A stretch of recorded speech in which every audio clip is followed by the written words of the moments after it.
찬양대에도 격려의 박수, 우리 모두에게도 축복의 박수로 영광을 돌리겠습니다.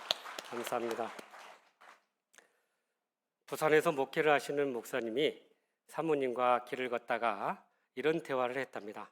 목회에서 가장 힘든 일이 무엇일까 하는 질문을 하게 됐답니다. 그 말을 들은 사모님이 사람을 사랑하는 것이 가장 힘들다고 고백했습니다.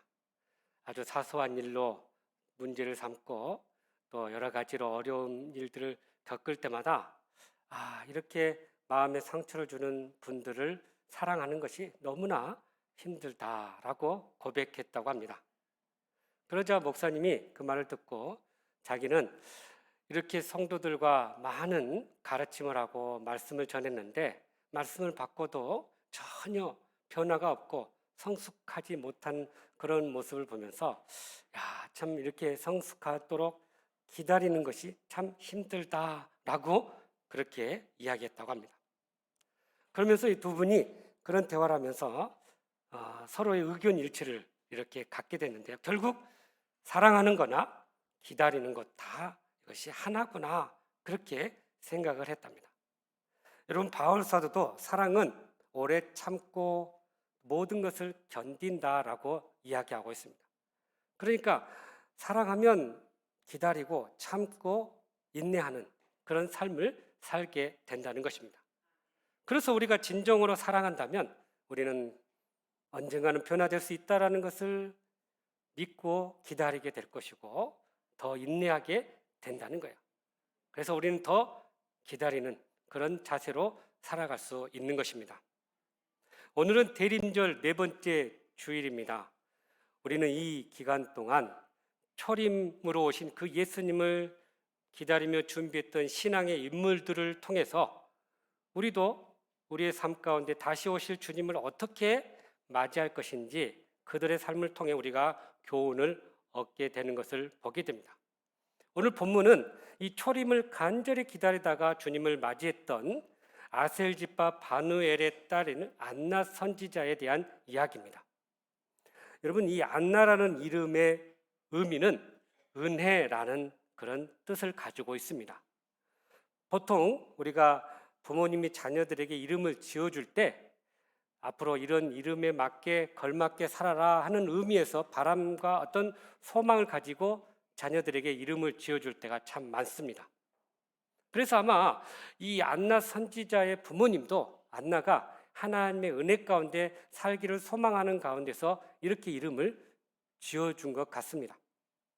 그런데 본문의 이 안나는요, 그 이름에 맞지 않게 안나의 실제 인생을 보면 별로 그렇게 은혜롭지만은 못했다는 것을 우리가 알게 돼요.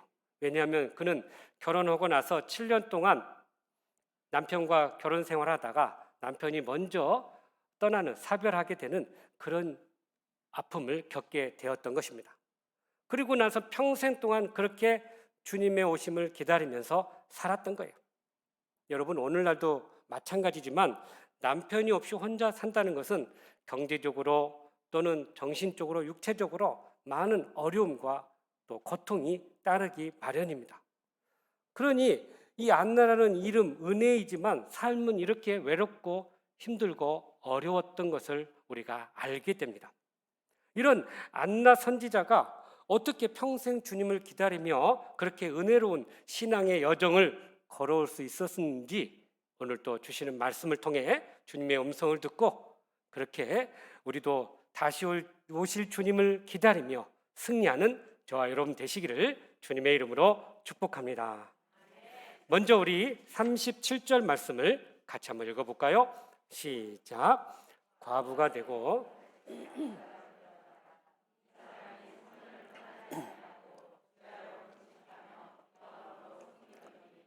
아멘. 여러분 구약의 은혜라는 단어를 구약 성경은 히브리어로 쓰여졌기 때문에 세 개의 단어가 나오는데요. 헨과 나하임과 헤세드라는 단어예요. 헨은 어떨 때 쓰냐면 어떤 사람이 고통 가운데 있는 그 사람에게 하나님이 은혜를 주셔서 그 고통에서 벗어나게 할 때 쓰는 단어가 헨입니다. 예를 들면 이스라엘 백성들이 광야 또는 애굽의 노예 생활을 할 때 고통 가운데 있었잖아요. 그때 하나님이 은혜를 베푸셨다라고 할 때 이 은혜는 헨이라는 단어를 사용했어요. 그런가 하면 나하힘이라는 단어를 쓸 때가 있는데 이때는 언제 쓰냐? 죄를 지은 사람에게 용서하시고 그를 회복하실 때 하나님의 국률한 은혜가 임할 때 나하임이라는 이 단어를 사용했던 것입니다. 그러니까 이스라엘 백성들이 하나님 앞에 범죄하고 우상을 섬겼을 때 그들을 용서하시고 다시 회복하기 위해서 은혜를 베푸셨다 할 때 이 은혜는 바로 나하임이라는 단어였던 거예요. 세 번째는 헤세드라는 단어인데요. 이거는 그야말로 하나님의 말씀을 거절하고 불순종해서 정말 하나님의 징계를 받아야 할 그런 상황에 있는 사람에게 하나님께서 참으시다가 결국 그를 회복해 주시는, 용서하시는 하나님의 그러한 자비와 사랑을 이야기할 때 헤세드라는 단어를 사용합니다. 그리고 헬라어로 쓰여진 이 성경에 보면 신약 성경은 은혜를 카리스라고 쓰는데요. 이 카리스는 무조건적인 사랑과 은혜를 이야기할 때 이 카리스를 쓴다는 거예요. 그런데 본문에 이 은혜라는 이름의 안나 선지자는 참 아이러니하게도 이름은 은혜지만 젊었을 때부터 이렇게 남편을 잃고 84세가 되었다라는 사실을 본문이 이야기하고 있습니다. 그런데 여러분 여기서 우리가 한 가지 알아야 될 것은 이 분이 지금 과부가 된 지 84년이 되었다라고 이거 오해할 수 있는데 정확하게 본문의 의미를 보면 과부된 지 84년이 된 게 아니라 84세까지 과부로 살았다라고 이야기하고 있어요. 그러니까 지금 84세가 되어서 이렇게 오랜 기간 동안 혼자 외롭게 살아왔다는 것을 이야기하고 있습니다. 그러나 이 안나 선지자가 이렇게 외롭게 힘들게 살아가고 있었지만 그러나 그가 기쁨과 은혜 가운데 살아가는 이유가 있었어요. 그것을 소개하고 있는데 바로 그가 성전에 있었다는 거예요. 그가 성전에 나와서 성전을 떠나지 않고 늘 주의 전을 중심으로 살았다라고 이야기하고 있어요. 여러분 젊은 날 이렇게 홀로 되어서 많은 어려움이 있었을 것인데도 불구하고 그가 지금까지 신앙을 지키고 믿음을 지키고 주님의 오심을 기다릴 수 있었던 것은 그가 성전 안에서 그 하나님의 은혜로 위로를 받고 힘을 얻었기 때문이라는 것입니다. 여러분 이렇게 주의 전에 또 몸된 교회에 왔을 때 우리는 거기에서 위로를 받게 되고 진정한 은혜를 경험하게 되고 새 힘을 얻어서 다시 세상에 나가서 이겨 승리할 수 있게 된다는 사실입니다. 그러니 이 외롭고 힘든 인생에서 이 교회가 얼마나 큰 힘이 되고 위로가 되는지 모릅니다. 성 어거스틴은요 교회에 대해서 이렇게 증언했습니다. 교회가 비록 타락했을지라도 교회는 내 어머니다라고 증언합니다. 여러분 지상교회는요 다 연약하고 부족한 죄인들의 모임이기 때문에 다 실수 있고 허물 있고 또 상처 맞는 그런 교회예요. 그러니까 이렇게 보면 어떻게 교회가 이럴 수 있냐 하고 세상으로 가고 교회를 떠나는 분들이 종종 있는데요.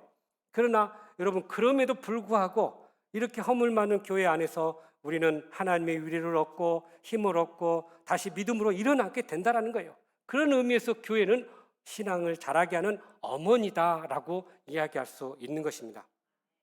제가 주일학교 다닐 때 나이가 같은 또래 한 10명의 친구들이 있었습니다. 고등학교를 졸업하고 대학교를 졸업하는데 자꾸 이제 교회를 떠나기 시작했어요. 물론 타지로 간 친구들도 있지만 그런데 저는 이제 끝까지 교회에서 중고등부 회장도 하고 청년부 회장도 하고 그러면서 교회를 끝까지 섬기고 지켰는데요. 그렇게 교회 안에 머물러 살았을 때 제가 이렇게 훈련받고 그래서 주의 종으로 이렇게 헌신하게 되고 그래서 지금의 이 자리에 이르게 된 거예요. 간혹 과거에 저를 아는 분들이 제가 목사가 됐다고 하면 막 이상한 눈으로 봐요. 어떻게 네가 목사가 됐니? 라고 물어요. 그러니까 제가 이렇게 보기에는 참 순수해 보이지만 과거 어렸을 때는 막 부잡한 일들을 많이 했어요. 그래가지고 저를 아는 분들이 야 목사가 됐다니 정말 놀랍다. 어떤 분들은 정말 하나님이 살아계신다. 하나님이 변화시켜서 이렇게 쓰시는 줄 몰랐다는 거예요. 중요한 것은 교회 안에 머무니까 그렇게 은혜를 입고 은혜 가운데 거하고 하나님의 사랑 안에서 이렇게 우리가 위로를 받고 살아가게 된다는 거예요. 그런데 교회가 부조리하다고, 교회가 안 좋다고, 상처 있다고 하면서 교회를 떠나는 순간 신앙도 다 무너질 수밖에 없다는 거예요. 그래서 우리는 교회 안에서 이렇게 거하는 것이 가장 큰 복이구나 라는 것을 우리가 생각해야 한다는 것입니다. 그래서 우리가 시간만 나면 교회 와서 기도하고 은혜 받고 또 말씀을 나누고 서로 섬기고 봉사하는 가운데서 우리의 영이 자라고 더 성숙해지고 하나님의 사랑 안에 거하게 될 줄로 믿습니다. 그래서 교회의 중심이야말로 우리의 신앙의 중심이 되는 것이고요. 결국 그 힘으로 우리는 세상에서 승리하게 된다는 사실입니다. 더 나아가서 안나 선지자는 이렇게 주회전에 나와서 생활할 뿐만 아니라 오늘 말씀해 보면 주야로 금식하고 기도하며 섬겼다라고 이야기하고 있습니다. 그러니까 교회에 와서 기도도 하고 그렇게 섬김의 삶을 살았다는 거예요. 여러분, 제 신학교 동기 중에 이런 친구가 하나 있었어요. 원래 부모님이 믿지 않았는데 집이 가난했었어요. 그런데 교회 가면 먹을 것도 주고 선물도 주니까 그것에 빠져가지고 처음 교회를 다니기 시작했답니다. 그래서 조금씩 신앙이 들어가고 믿음이 생기면서 이 친구에게 한 가지 습관이 생겼답니다. 그러니까 아침에 학교 가기 전에 잠깐 교회 들려서 교회 와가지고 조용히 기도하고 그리고 학교 가고요. 학교가 끝나고 집에 갈 때 잠깐 또 교회 와가지고 교회 와서 기도하고 집에 갑니다. 그러면 그렇게 마음이 평안하고 기뻤답니다.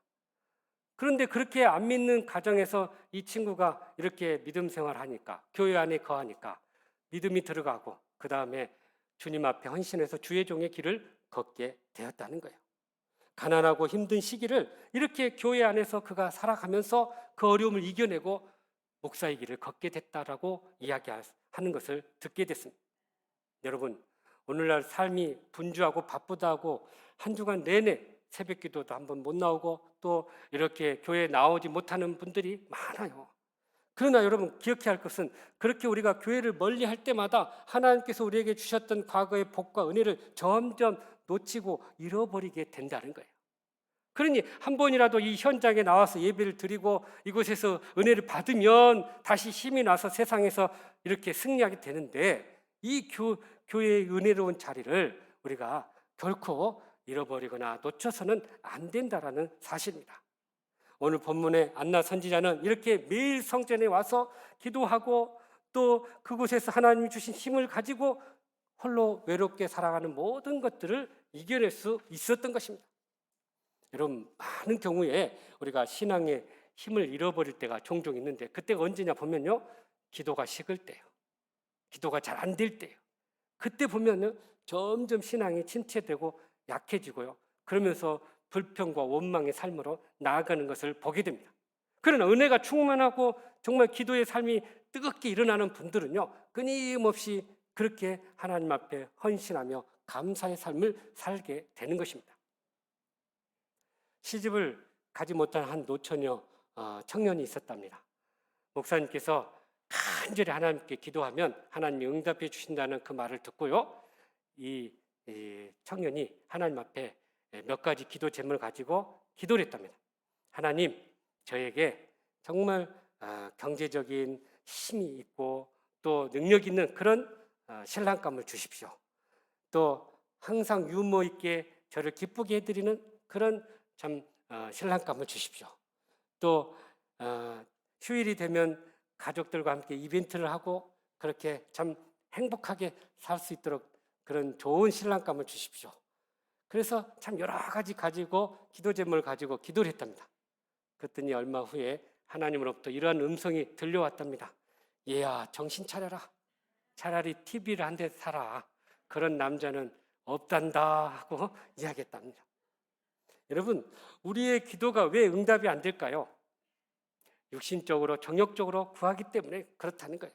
그래서 우리는 하나님 앞에 먼저는 하나님의 뜻을 구하고 하나님의 나라와 또 몸된 교회를 위해서 먼저 기도할 때 하나님이 이 모든 것을 더하신다고 하셨사오니 우리가 그 말씀 믿고 먼저 하나님의 뜻을 구하고 몸된 교회를 위해서 기도하면서 그렇게 우리의 모든 삶의 필요를 채워주시는 하나님을 경험할 수 있기를 간절히 바랍니다. 지난주에 한 은퇴 권사님이 저희 목회자들을 이렇게 식사를 대접해 주셨어요. 그래서 식사를 하면서 여러 가지 대화를 이렇게 나누다가 이 권사님의 간증을 듣게 됐는데요.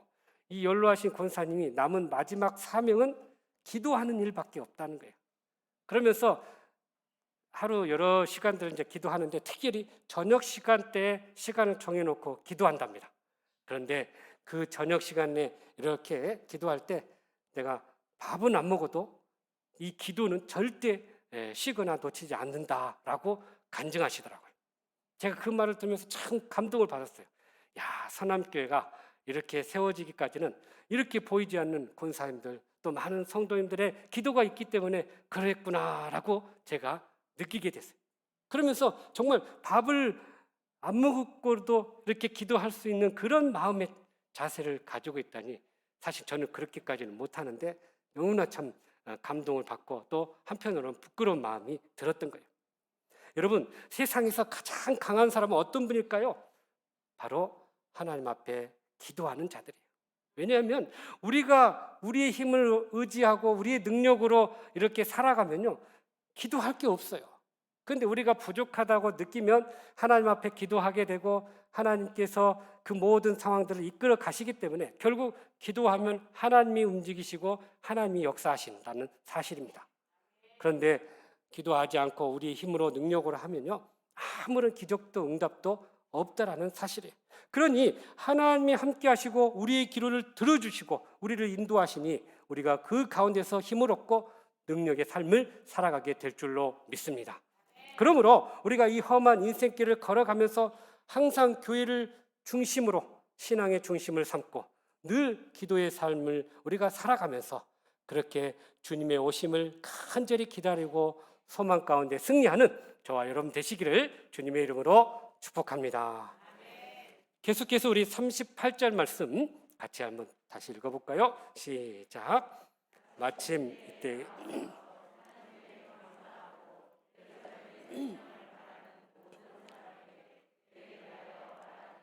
아멘.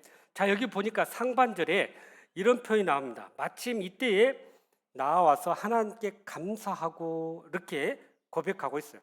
그러니까 아기 예수님을 보고 이제 그 기다렸던 아기 예수님을 맞이하니 얼마나 기뻤겠어요. 사실 먼저 이렇게 남편을 사별하고 자식도 없이 일생을 살아왔는데 그렇게 감사할 일이 뭐가 있겠습니까? 그럼에도 불구하고 안나 선지자는 기대하고 소망했던 주님을 만나니까 너무나 감격스러웠던 거예요. 여러분, 우리가 살면서 감사할 수 있을 때 감사하는 것은요, 세상 믿지 않는 사람들도 다 하는 일들이에요. 그럼 우리는 그들과 좀 달라야 되지 않겠어요? 그렇다면 우리가 감사할 수 없는 환경과 조건에서 감사하는 것이 진정한 믿음이고 신앙이라는 사실입니다. 그래서 성숙한 믿음을 가진 사람은 어떤 불행한 환경 속에서라도 우리는 감사하고 또 하나님의 은혜에 감격하며 살아가게 되는 거예요. 데살로니가전서 5장 18절에 보면 이렇게 말씀하십니다. 범사에 감사하라. 이것이 그리스도 예수 안에서 우리를 향하신 하나님의 뜻이다라고 말씀하고 있습니다.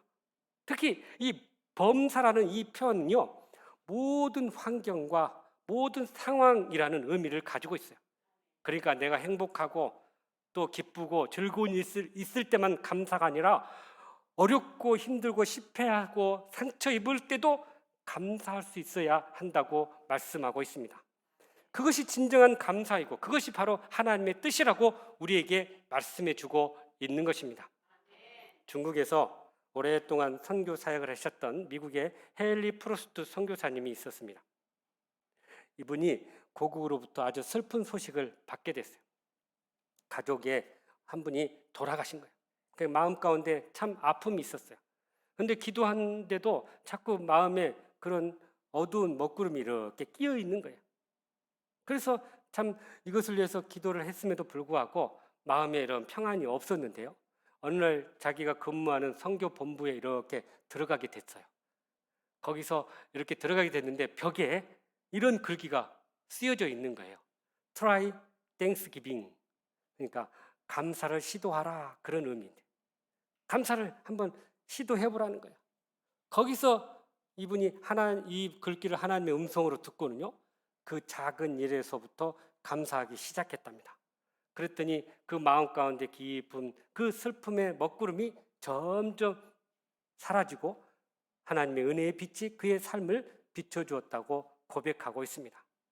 그러니 우리가 어떤 환경 속에서 감사의 조건을 발견하면 하나님의 복을 우리의 삶 가운데 가져오는 통로가 될 것이고요, 패배 인생을 승리 인생으로 바꾸는 그런 놀라운 비결이 될 줄로 믿습니다. 122세 사신 우리 기네스북에 오른 분이 한 분 계셔요. 이분이 프랑스에 사시는 이름이 잔 칼망이라는 할머니인데요. 이 할머니가 이렇게 오랫동안 사니까 지역 신문사에서 기자가 찾아갔답니다. 할머니, 어떻게 하면 그렇게 오랫동안 장수할 수 있으셨어요? 라고 그 비결을 물었답니다. 그랬더니 할머니가 뭐라고 대답했냐면 이렇게 대답합니다. 언제나 나쁜 일은 얼른 잃어버리고 좋은 일, 또 기쁜 일들은 마음에 되새기고 자꾸 기억하는 삶을 사니 감사할 수밖에요. 그러니까 마음이 평안해지고 육신도 강건해지고, 그래서 모든 일이 형통하게 되어서 저는 장수하게 됐습니다 라고 고백했다는 거예요. 여러분, 우리가 세상에서 제일 행복한 사람이 누군지 아세요? 바로 감사하는 사람이에요. 돈이 많아서 행복하지 않고요, 또 모든 것이 다 갖추어졌다고 해서 행복하지 않아요. 그런데 모든 상황에서 감사하는 자가 가장 행복하다는 거예요. 여러분, 세계에서 이렇게 이제 국민들에게 설문조사를 했더니요, 가장 그 행복한 사람들의 행복 지수를 이렇게 뽑아봤더니 어느 나라가 된지 아세요? 방글라데시라는 나라랍니다. 그 나라가 그렇게 잘 사는 나라가 아니에요. 그럼에도 불구하고 그들이 모든 상황을 받아들이고 감사하니 그렇게 행복하게 산다는 것입니다. 그러니까 이렇게 감사하는 자들은요, 차원이 다른 그런 삶을 살게 된다는 것입니다.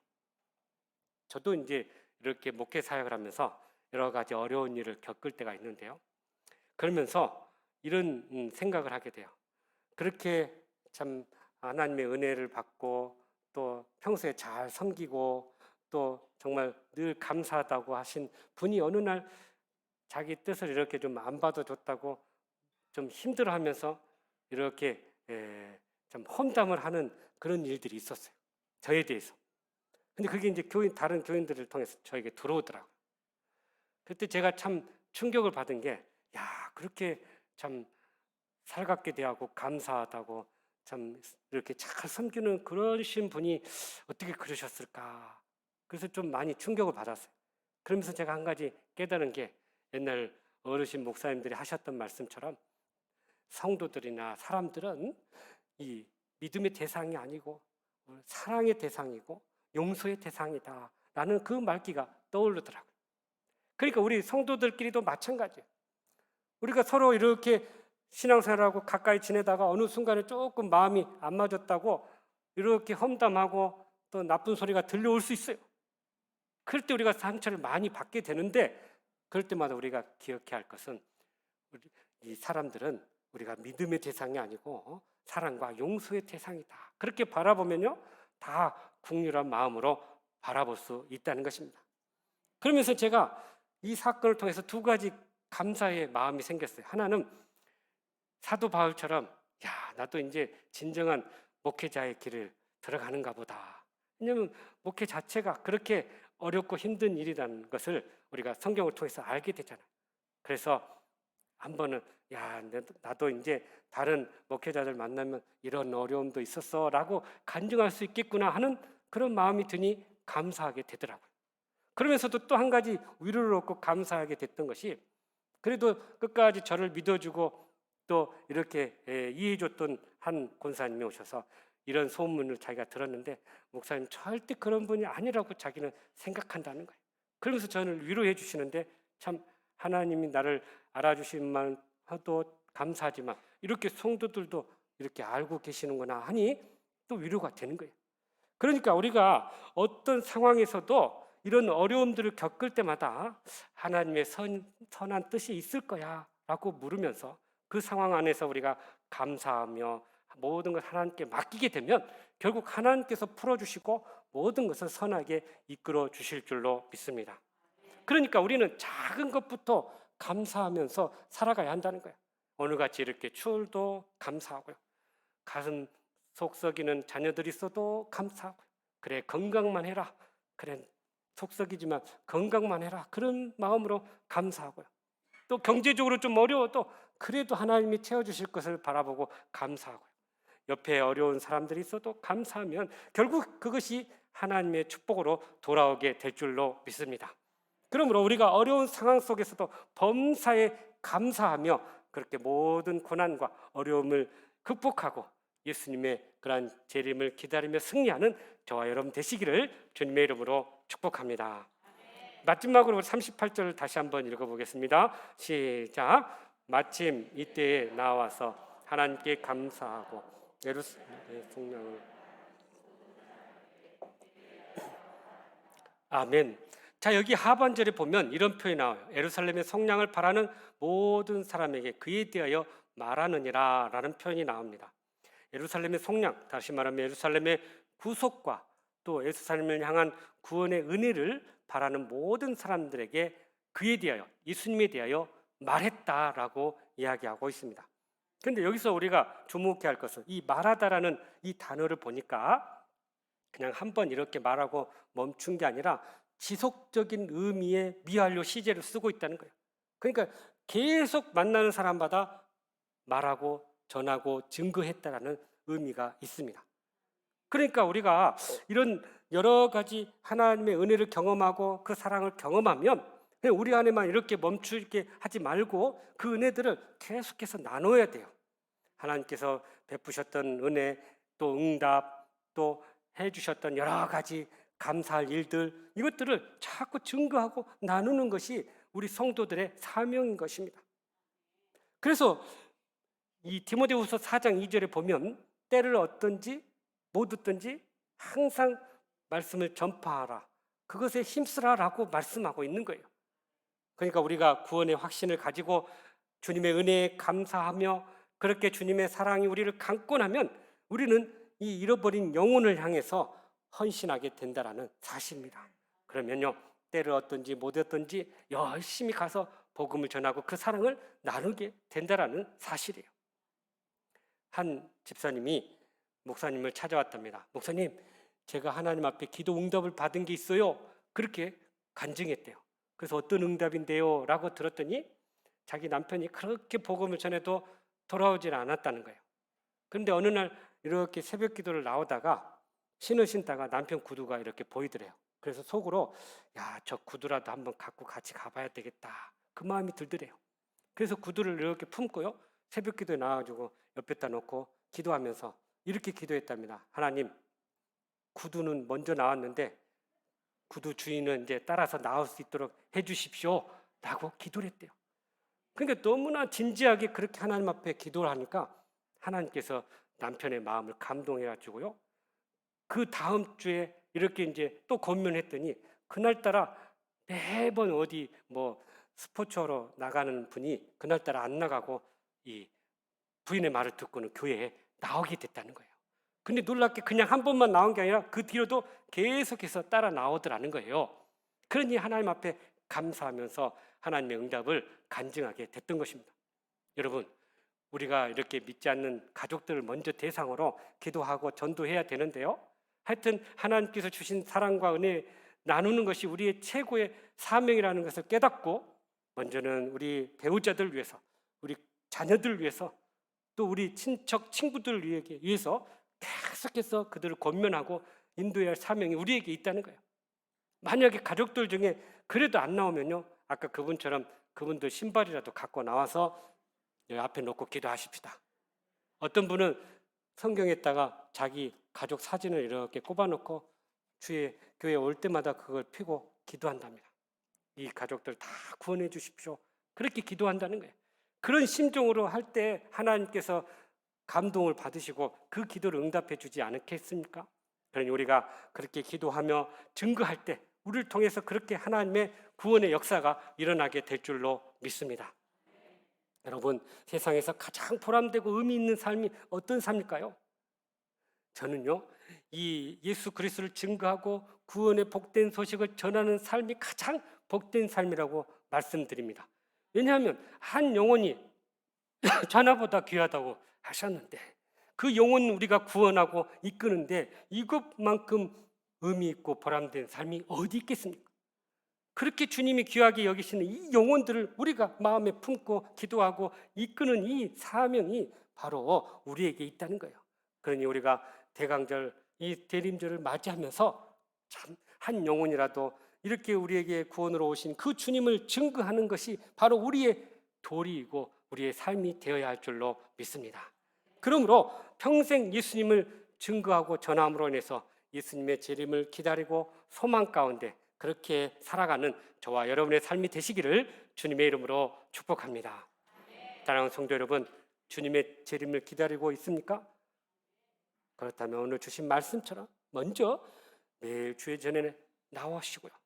또 그곳에서 기도하면서 평생 주님의 은혜와 축복 가운데 살아갈 수 있기를 간절히 바랍니다. 또한 어떤 환경에서도 감사하며 그렇게 하나님의 은혜를 구하며 승리할 수 있기를 간절히 바랍니다. 나아가서 우리에게 베푸신 그 사랑과 은혜를 기억하고 그 주님을 증거하며 재림을 기다리는 저와 여러분의 삶이 되시기를 주님의 이름으로 축복합니다. 기도하시겠습니다.